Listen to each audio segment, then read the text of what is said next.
Bueno, nos toca ahora el turno de la palabra y quería compartir algo que vengo sintiendo hace tiempo y que algunos ya hemos compartido una parte de esto, pero que viene a luz a que estamos a veces tan acostumbrados por internet y aún ahora más a escuchar la prédica que venga de todos lugares y de cualquier ministerio, y está bien, y eso está bien, pero me venía al corazón que pudiéramos empezar a buscar qué es lo que había dicho el maestro de los predicadores, ¿no? El mismo Señor Jesús para nuestras vidas, y empecé a compartir hace un tiempo a la iglesia aquí esto, y quería seguir adelante con el segundo sermón registrado de Jesús, que es el de las bienaventuranzas. Estuvimos viendo la última vez que compartía la palabra que el Señor trataba de cambiar el concepto de felicidad que tenemos, ¿no? Que tenían ahí los discípulos. Y entonces empieza a hablar de un montón de temas que no son los que nosotros pensamos acerca de la felicidad en sí. Él empieza en Mateo 5, si lo quieren buscar, voy a leer nada más que 4 versículos para empezar, y empieza a hablar de lo que la felicidad en verdad debe ser para los que son sus hijos. Habíamos hablado que el Señor está en el monte hablándole a sus discípulos, ya no está hablando con una multitud, está hablando con los discípulos y quiere darles unas enseñanzas específicas. Y dice Mateo 5, viendo la multitud, subió al monte y sentándose vinieron a él sus discípulos, y abriendo la boca les enseñaba diciendo: bienaventurados los pobres en espíritu, porque de ellos es el reino de los cielos. Bienaventurados los que lloran, porque ellos recibirán consolación. Y es un poco esto lo que yo quería empezar a desdoblar de nuevo, ¿no? Hablamos nosotros en otra oportunidad de estos pobres de espíritu que no tenían nada que ver con la pobreza económica, con la pobreza de la falta de cosas en lo terrenal, en lo natural, sino que tenía que ver con una pobreza en el espíritu que era el haber perdido toda la confianza en uno mismo, ¿no? En las posibilidades personales de alcanzar cosas. Y estos pobres en espíritu también habían puesto toda su confianza en el Señor, toda su confianza en Cristo, en su cruz y en lo que eso iba a dar libertad. Por eso decía yo que iba a cambiar conceptos, porque este bienaventurado quiere decir felices. Y entonces cuando decimos que los pobres en espíritu, aquellos que no tienen esperanzas en sí mismos y no tienen esperanza nada más que en Cristo, esos son los que son felices, esos son los que alcanzan la felicidad, tan distinto a lo que nosotros estamos acostumbrados a pensar, que la felicidad nos la va a dar el dinero, que la felicidad nos la va a dar el ocio. ¿Cuántos en estos días estamos cambiando de forma de pensar respecto a esto, ¿no? ¿Cuántos creían que si íbamos a estar mucho tiempo sin hacer nada íbamos a estar felices? Y ahora hay muchos de nosotros que empezamos a pensar qué otra cosa podemos hacer, qué más podemos hacer, que se pueda hacer en nuestras casas, donde estamos quietos, aislados, pero con la bendición de poder en Dios encontrar otro tipo de felicidad que viene solo de Él. Y quería seguir adelante con otra bienaventuranza que tampoco es tan fácil para nuestra mente, porque es la que dice: bienaventurados o dichosos los que lloran, porque serán consolados. Bienaventurados los que lloran, porque recibirán consolación. Y entonces es así, está más o menos bien decirlo, pero como lo dice Berkeley, que dice: felices los infelices. Y entonces nos pega en la mente esto: ¿cómo que feliz el infeliz? ¿Cómo que el que llora es el que va a ser feliz? Pero no dice que es feliz mientras llora, dice porque va a recibir el consuelo, porque va a recibir, después de ese quebranto, de ese llanto, va a recibir el consuelo. Y nosotros hemos hablado muchas veces de quebrantamiento y del quebranto genuino del corazón.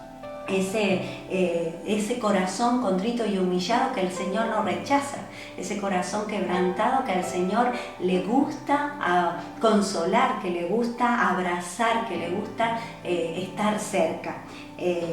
Lo hemos hablado muchas veces. En una oportunidad en nuestras vidas hubo un tiempo muy difícil y entonces estábamos quebrantados y estábamos llorando, muchos de nosotros.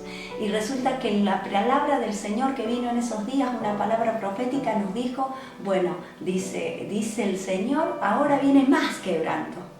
¿Cómo, Señor? Si ya estamos totalmente destruidos.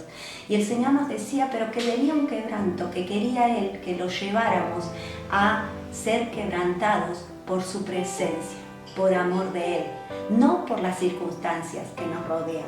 Y estas circunstancias, como hemos aprendido en la prédica del discipulado del pastor Daniel García, muchos de nosotros, dice este quebrantamiento involuntario que nos está dando vueltas alrededor, que es esta pandemia que nos afecta en nuestras relaciones, en nuestras formas de andar, de vivir, que tenemos que de verdad poner nuestra confianza en Dios, porque si no, nuestro corazón se estremece de pensar consecuencias y pensar cosas que no nos hace bien poner la mira ahí.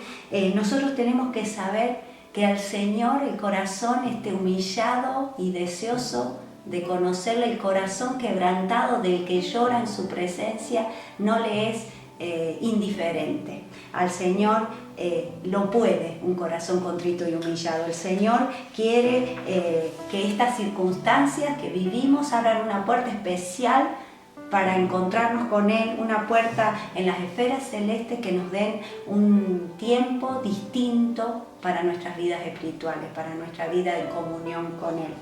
Entonces tenemos que saber que esta palabra llorar para los manuscritos o los primeros significados no era un llorar así nomás, sino que venía con una gran carga del duelo del que pierde un ser querido, un ser amado, un apasionado lamento, dicen los escritores que hablan de este tema, una clase de pesar que se conmueve hasta las lágrimas, que se apodera de la persona y que no puede dejar de contener esas lágrimas, que lo demuestra, que muestra el pesar. Ese tipo de lloro es este que dice en las bienaventuranzas, dichoso el que llora.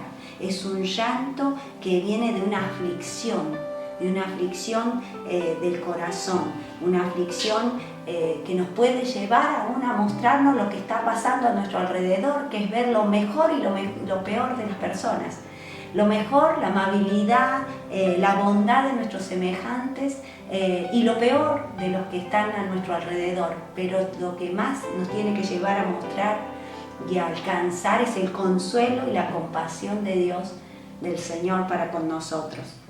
Tenemos que profundizar, como estamos escuchando todas las palabras que el Señor está compartiendo con nosotros, de que dediquemos tiempo a buscarle y a profundizar en sus cosas.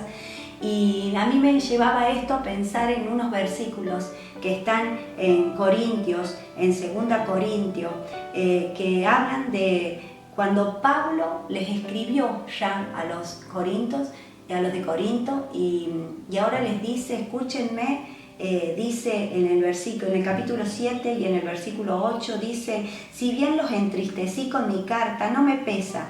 Es verdad que antes me pesó, porque me di cuenta de que por un tiempo mi carta los había entristecido. Sin embargo, ahora me alegro porque se hayan entristecido.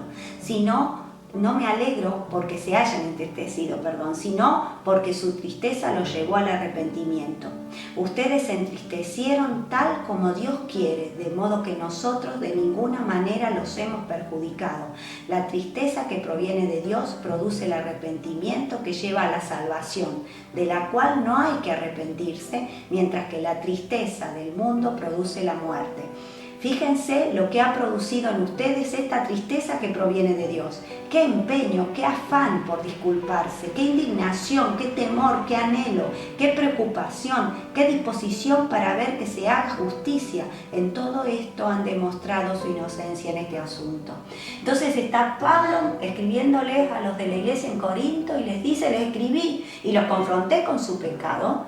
Y la verdad que me lamentaba que se hubieran entristecido, pero en este momento, viendo lo que pasó, dice Pablo, viendo lo que esta tristeza trajo, me alegro y dice, la tristeza que proviene de Dios produce arrepentimiento y lleva a la salvación. Entonces ese es el llanto que tenemos que anhelar, esa tristeza que viene en el corazón por el pecado mismo que tenemos, por nuestras faltas delante del Señor, porque lo afectan mi voluntad, afectan mi relación con Él y contradicen completamente su voluntad. La tristeza que proviene de Dios, que produce el arrepentimiento, que lleva a la salvación, de la cual no hay que arrepentirse. Hay varios tipos de tristeza, y una de las tristezas es esta, que es la que viene del Espíritu Santo y nos lleva a un arrepentimiento genuino, a una búsqueda del perdón de nuestros pecados y a un consuelo en el Señor. Y lo dice en la traducción del lenguaje actual de otra manera, y dice: pero ahora estoy contento, dice, porque esa tristeza hizo que ustedes cambiaran y que le pidieran perdón a Dios. Hizo lo que Dios quiso. Hizo que nosotros le pidiéramos perdón a Dios. Dice, pero en el otro versículo, en el 10, dice la traducción del lenguaje actual: cuando Dios los ponga tristes, no lo lamenten, pues esa tristeza hará que ustedes cambien y pidan perdón y se salven. Pero la tristeza provocada por las dificultades de este mundo los puede matar. Y ahí vemos que hay 2 o 3 tipos de tristeza. Hay una tristeza que es benigna, que es una bienaventuranza para nuestras vidas, que proviene directamente de Dios y nos lleva al arrepentimiento y nos lleva a encontrarnos con Él y nos lleva a quebrantarnos por amor a su persona. Y hay otra tristeza que viene, que no tiene nada que ver con esta y que es atormenta y es mortal y es mundana. De esa tristeza nos tenemos que liberar en estos tiempos, es esa tristeza que no viene de Dios. Y hay otra tristeza natural, que es la que nos provocan las circunstancias y que dice el Salmo 34, 19, el justo pasa por muchas aflicciones, pero el Señor lo libra de todas ellas. Hay tristezas de distintas características y la tristeza que viene de Dios es la que provoca a nuestras vidas a salvación. Entonces el camino que conduce al gozo sobrenatural del perdón es un camino de un quebranto en el corazón, es un camino de un corazón desesperado por la presencia del Señor. A veces no sentimos suficiente dolor por nuestro pecado y yo pensaba en estos momentos: ¿qué nos aflige hoy? ¿Qué es lo que nos duele? Nos duele no poder hacer, nos duele que nuestras cosas se desvaloricen, que no podamos tener más dinero, que nos duele o nos hace afligir que nuestras vidas puedan estar en peligro en cualquier momento de estos. ¿Qué nos duelen? Todos nos duelen muchas veces, todo cosas terrenales, todas cosas que no están poniendo en foco al Señor y a esta realidad de esta promesa que Él nos hace con esta bienaventuranza, que dice que el que llora es consolado, que el que se aflige recibe de parte de Dios un consuelo especial y precioso. Entonces tenemos que saber que lo que más nos va a hacer felices es saber este deleite del perdón del Señor, de este perdón gratuito que nos hace ser hijos, que nos hace tener una vida plena en Dios y que nos hace alcanzar todas las cosas que Él quiere que alcancemos. Por eso volvemos a decir, no es llorar de cualquier forma, no es cualquier llanto, no es un llanto egoísta, un llanto porque no me puedo comprar lo que quería, un llanto porque no puedo ir de vacaciones como el vecino, un llanto que es porque se me destapó algo oculto y se dieron cuenta de la realidad de mi corazón, todo lo que está alrededor. Eso podría llegar a ser no un arrepentimiento, sino un remordimiento. Y entonces eso no es el llanto que el Señor quiere provocar en nuestras vidas, que las circunstancias estas nos tienen que llevar. El llanto que tenemos que alcanzar es ese que dice arrepentíos y convertíos. Es ese pensar en que nuestros pecados no solo nos pesen por nuestros pecados, sino por lo que a Dios le afecta a ese pecado. Entonces podemos saber que ese pecado puede apoderarse de nuestras vidas y por eso nos dolemos y por eso nos afligimos, sabiendo que el precio de Jesús fue pagado y es real y nos lleva a un consuelo gratuito de Dios. En la palabra de Dios para todos, en Job 1:22 dice: no cometió ningún pecado en lo que dijo, ni le reprochó a Dios lo que había pasado. Job con todo lo que le estaba pasando en su vida, no cometió pecado al decir, ni le reprochó a Dios lo que estaba haciendo. Y entonces ese terrible momento no se compara a lo que estamos viviendo. Quizá algunos sí es más grave y más difícil este tiempo, pero todos estamos al alcance de ese consuelo que viene a través del Espíritu Santo. Tenemos que saber, y es importante que lo tengamos en cuenta, a lo que dice Hebreos 4:15, que dice: nuestro sumo sacerdote comprende nuestras debilidades, porque enfrentó todas y cada una de las pruebas que enfrentamos nosotros. Sin embargo, Él nunca pecó. En estos tiempos que se habla muchísimo de empatía, que se habla de saber y ponerse en el lugar del otro, y tenemos acá la prueba de que el Señor Jesús lo hace continuamente con nosotros. No tenemos un sumo sacerdote incapaz de compadecerse, dice la otra versión, de nuestra debilidad. ¿Por qué? Porque las pasó, porque fue tentado, no tuvo pecado, pero fue tentado como cada uno de nosotros. El saber esto, esta palabra misma, la palabra del Señor, nos consuela el corazón. Saber que Él padece con nosotros estas pruebas, saber que Él sabe lo que estamos pasando. Como dice el Salmo 119:49 que me anoté, dice: acuérdate de la palabra dada a tu siervo, en la cual me has hecho esperar. Señor, acordate de lo que me dijiste, de lo que nos has dicho a todos nosotros. En ella está el consuelo de mi aflicción, porque tu dicho me ha vivificado. Tu palabra me vivifica, Señor. Tu palabra me da vida, Señor. Tu palabra es el consuelo en mi aflicción. En tu palabra encuentro estas promesas que son terriblemente importantes para mí, porque puedo descansar en esto, en que todos los que lloran delante del Señor, a sus pies, que humillan el corazón y que se duelen en este quebranto ahora involuntario, aparte de los que podemos encontrar por nosotros mismos delante del Señor. Pero en este quebranto involuntario nosotros podemos encontrarnos con quien nos consuela. Y eso es terriblemente gratificante, eso da paz, eso da la posibilidad de vivir de otra manera cualquier tiempo de nuestras vidas, y este más. Dice Juan 16:7, para seguir afirmándonos en su palabra, ¿no? El Señor Jesús dice: pero les digo la verdad, os conviene que yo me vaya. Él está hablando con los discípulos y les está diciendo qué es lo que viene, a dónde va a seguir esto, cómo va a seguir. Y les dice: les conviene a ustedes que yo me vaya, le dice Jesús, porque si no me fuera, el Consolador no vendría a vosotros, mas si me fuere, os lo enviaré. Y cuando Él venga, convencerá al mundo de pecado, de justicia y de juicio. Tenemos otra vez su palabra y tenemos esta promesa de que no nos va a dejar solos. Pero nos dice: les digo que va a venir a consolarnos el Consolador. Me voy, pero voy a dejarles al Espíritu Santo que tenga libertad. El ministerio del Espíritu Santo está dirigido a todos. Está dirigido a los no creyentes, porque dice que les va a traer convicción del pecado. Y esa carga del llanto por lo mal que estoy delante de Dios viene porque el Espíritu Santo lo hace.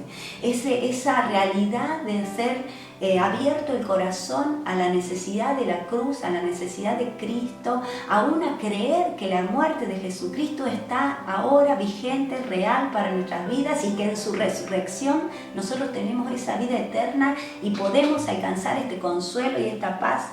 Todo eso es revelado a través del Espíritu Santo obrando en nuestro corazón. Y eso es terriblemente precioso para nosotros. A nosotros, este Espíritu Santo nos hace comprender la verdad, comprender la Escritura, comprender al Señor. Y otra de las cosas que el Espíritu Santo hace es enaltecer el nombre del Señor, es glorificar a Cristo en todo lo que hace. Y me anoté una frase porque me gustó. Dice: el verdadero ministerio en el Espíritu Santo nunca se sirve para objetivos privados. Por el contrario, trabaja para los creyentes y a través de los creyentes, y nunca se exalta a sí mismo, sino que continuamente glorifica a Dios, quien a su vez glorifica al Padre. El Espíritu Santo ha venido como promesa de Jesús para nuestras vidas. Y ha venido como el consolador, el que consuela de todas estas aflicciones. El Señor en ese momento les está diciendo: tranquilos, todo lo que va a venir, porque el Señor sabía lo que iban a venir los discípulos, todo lo que va a venir no está fuera de control. Sé lo que va a venir y sé lo que ustedes necesitan, y por eso me voy, dice Jesús, para enviarles, para que el Consolador pueda estar, porque el cuerpo a Jesús lo limitaba en tiempo y en espacio.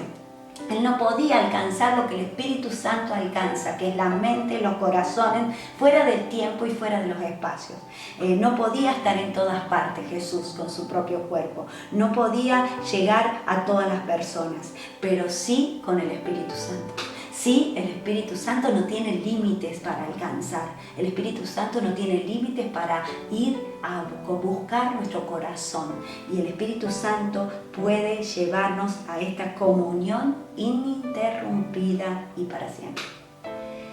Qué precioso alcanzarlo, qué precioso desearlo, que lo podamos desear, que pueda ser un anhelo de nuestro corazón, desear esta comunión con Él, que nos lleve a ser estos bienaventurados que lloran, estos bienaventurados que no pasan desapercibidos delante de Dios porque hay un quebranto en el corazón, estos infelices que en Dios encuentran la felicidad, que en Dios encuentran la paz.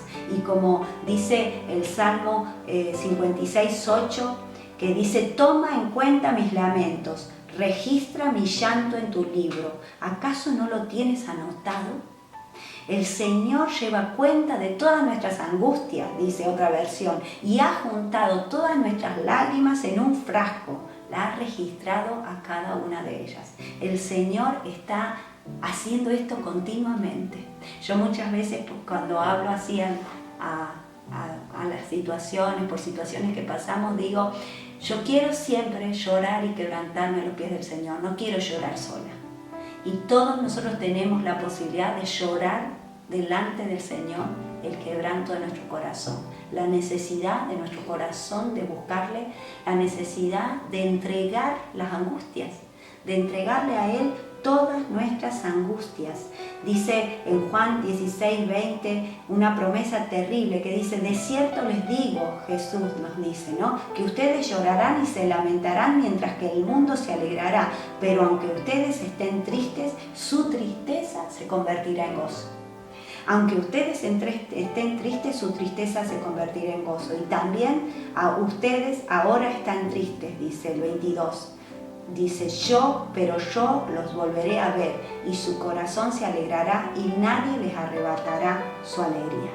Así que seremos consolados, aliviados, ayudados, fortalecidos, tranquilizados, porque el Señor sabe de nuestro sufrimiento, de nuestra aflicción.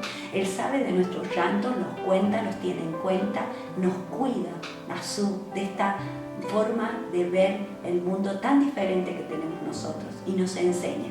Y el Espíritu Santo quiere en este tiempo estar ahí con cada uno de ustedes y conmigo para llevarnos este conocimiento mayor de su palabra, esa revelación que tiene que venir solamente por Él a nuestros corazones, y que tenemos que aprovechar este quebrantamiento involuntario. La situación está rompiendo nuestro corazón, los que tenemos familiares, los que tienen familiares que no están en la mejor condición, que están teniendo problemas serios que nos afligen, pero que todos estos quebrantamientos involuntarios que vivimos nos lleven a descansar a sus pies. Es un gozo cuando alcanzamos a entender que el Señor nos lleve así a sus pies. Es un gozo que tenemos que alcanzar, no porque ya lo hayamos visto, no conocemos, no tenemos ni idea de qué es lo que el Señor va a hacer con nuestra vida, pero sí que sabemos que Él quiere consolar a los afligidos.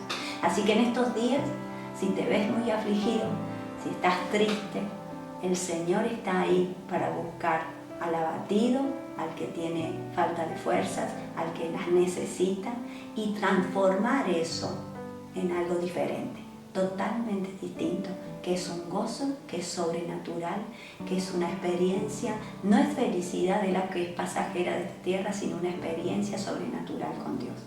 Bueno, esto era lo que quería compartirte, lo que quería compartirles. Sigamos haciendo caso a todas las medidas que nos van diciendo que tenemos que tener en esta cuarentena, en lo relacional, pero que eso no nos afecte en nuestra relación con el Señor y en todo lo que Él quiere revelarnos a través de su escritura, de su palabra, de tantos hermanos que están preparando palabra del Señor para nuestras vidas, a la que agradecemos, los que nos vemos en las camaritas y en distintos momentos, que podamos ser de bendición a otros y podamos preparar el corazón para que el Señor pueda revelarse de una manera sobrenatural a su iglesia. Amén. El Señor los bendiga.